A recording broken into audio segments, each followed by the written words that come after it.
पंडित नेहरू से अब तक के प्रधानमंत्री लगा लो, उनकी सारी झूठ इकट्ठी कर लो और आप इस अकेले की छुट्टी की 4 गुना ज़्यादा झूठ बोलती है। देवीलाल था, हमारे से विरोध हो रहे लीडर तो था।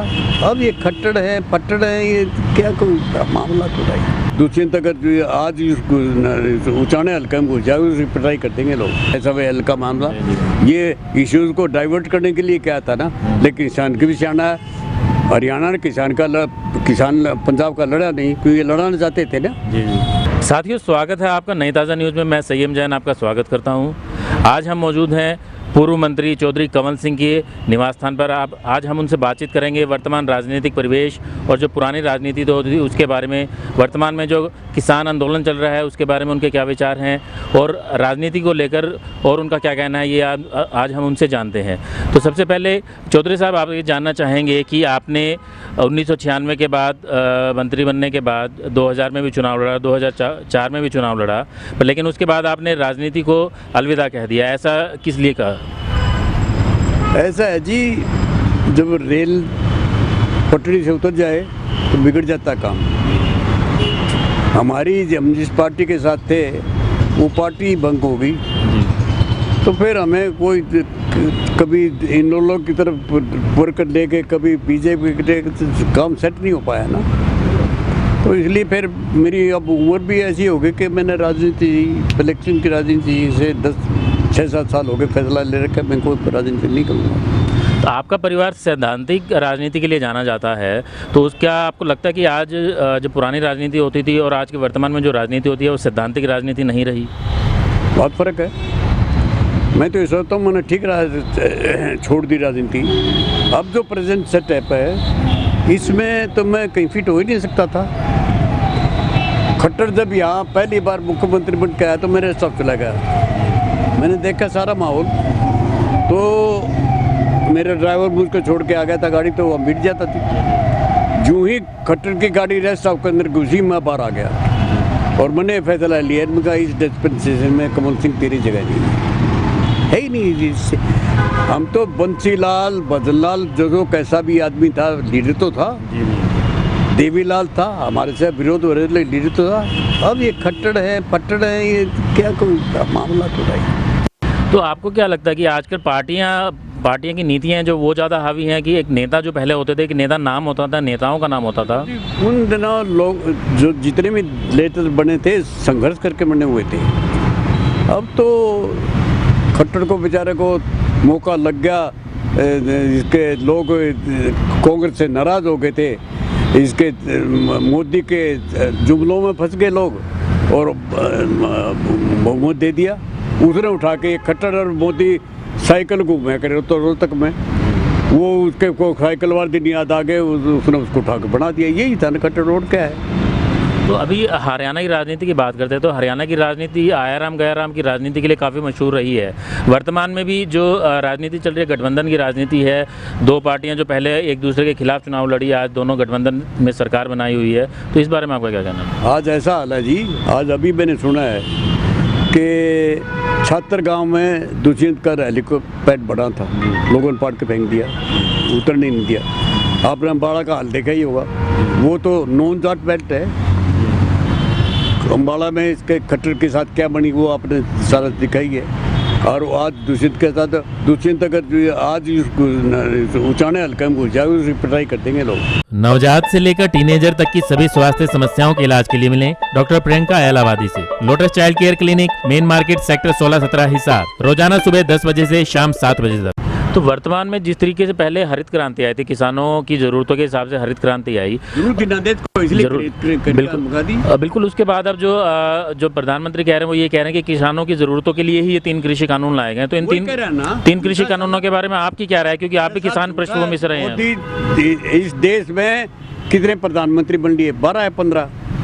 14वीं लोकसभा शायद है। जितने भी बन लिए, पंडित नेहरू से अब तक के प्रधानमंत्री लगा लो, उनकी सारी झूठ इकट्ठी कर लो और आप इस अकेले की छुट्टी की 4 गुना ज़्यादा झूठ बोलती है।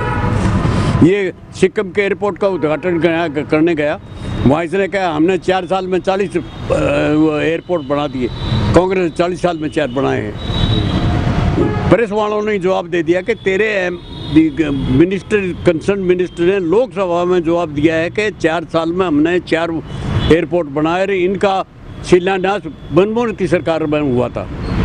तो झूठ बोलता है, सारे दिन झूठ बोलता रहता है। 6 साल हो गए इसको प्रधानमंत्री पर, एक दिन में अगर इसने प्रेस कॉन्फ्रेंस तो मैं बता दूँ, प्रेस के सामने आता ही नहीं है। भाषण दे के बाहर जा, कभी मन की बात है, कभी करोड़ों रुपए वेस्ट करने लग रहा है, विदेशों में घूमता रहा, कभी देश में घूम जा, दिन में 6 कपड़े बदलता है, बहुत हल्का आदमी है। तो कृषि कानूनों की बात करते हैं तो किसानों को मंडी के चुंगल से मुक्त करने की बात हमेशा सरकारें पार्टियां करती रही हैं, तो इसमें क्या आपको लगता है इससे कुछ फ़ायदा होगा? बताता हूँ, देखो अनाज के भाव को कायम रखने के लिए एसेंशियल कमोडिटीज एक्ट बनाया, वो था, आपने पता होगा। उसके तहत कुछ तादाद से ज़्यादा कोई आदमी इकट्ठा नहीं कर सकता था, तो 50, 100, 1000 आदमियों के पास अगर वो स्टॉक रहेगा तो वो अकेला मार्केट को कंट्रोल नहीं कर सकता। अब अडानी खरीद लेगा सारे देश का माल और फिर वो मनचाहे रेट में बेचेगा। कि जो अभी वर्तमान में जो किसान आंदोलन हो रहा है, क्या उसमें राजनीति ज़्यादा हो रही है? किसान पिटने लग रहा है, तो राजनीति देखो जी, किसान आगे बढ़ के आया है, राजनीति अगर उसकी मदद करेगा तो हम किसान का क्या दोष उसमें?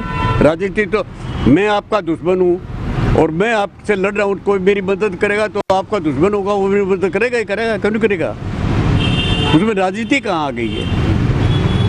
मतलब दोस्त के दुश्मन के दुश्मन जो दोस्त होते हैं वो वाली एक पॉलिटिक्स चल रही है। होगा, वो तो होगा। हमारे अगर कोई आदमी मदद करे क्यों नहीं लेंगे हम?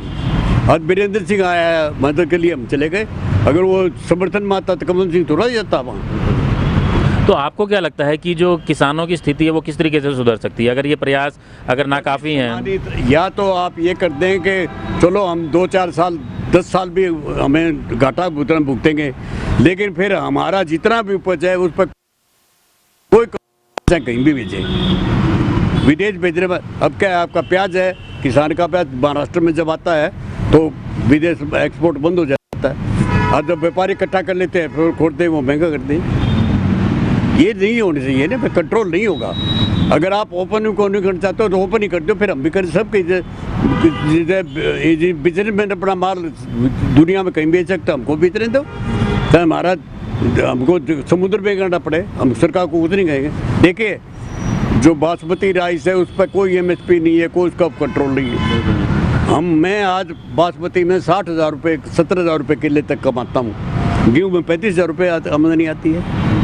बोल दो, हमें क्या कष्ट है? लेकिन आप जिस चीज़ को एसेंशियल कमोडिटीज में रख रहे हो उस चीज़ की तो आपको मिनिमम प्राइस देनी पड़ेगी, बस ये बात है। तो इसमें अगर हम देखते हैं कि किसान ने हमेशा जैसे मांग की थी, जैसे अभी आपने भी कहा कि खुली मार्केट होनी चाहिए, किसानों को भी अपने उत्पाद जो है कहीं पर भी बेचने की आज़ादी होनी चाहिए, तो क्या ये एक्ट वो आज़ादी नहीं देता है?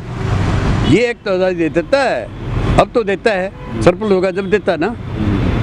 लेकिन हम कहते हैं ये अगर अभी आपका विदेश पर रोकने वाले कहाँ, सरकार ने कोई ये कानून बनाया कि हम विदेश में नहीं रोकेंगे?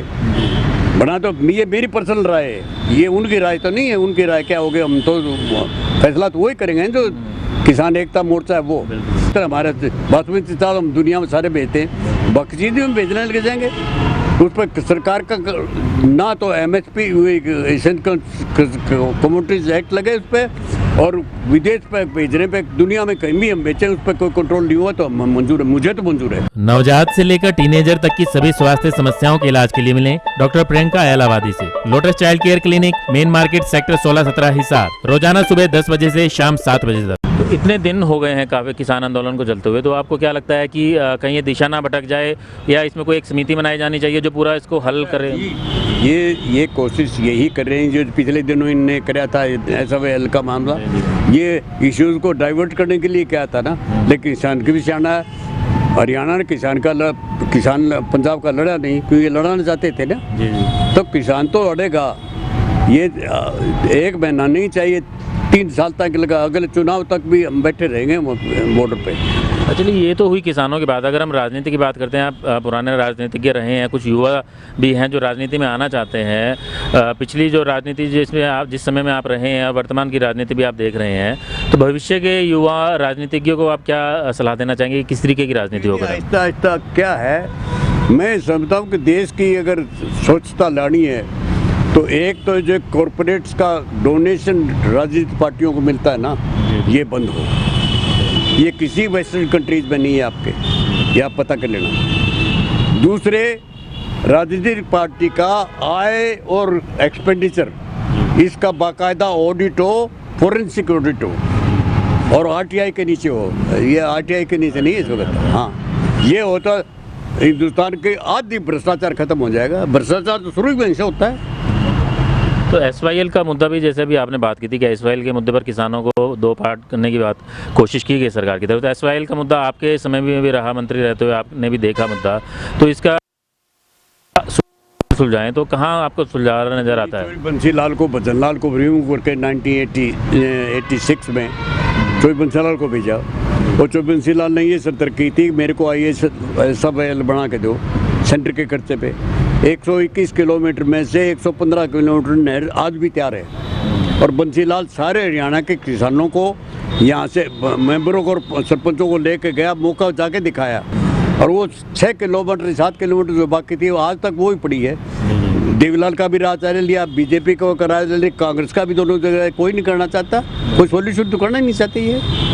पॉलिटिक्स की ही बात होती है, जैसे अभी आपने कहा कि सोल्यूशन कोई नहीं करना चाहता है।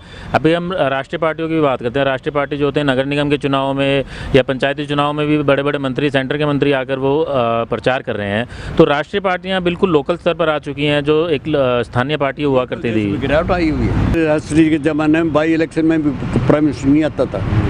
अब तो कहीं किसी के पंचायत का चुनाव तो चाला प्राइम मिनिस्टर भाज के जाता है। कोई हालत है ये? कोई स्टैंडर्ड है क्या आजकल?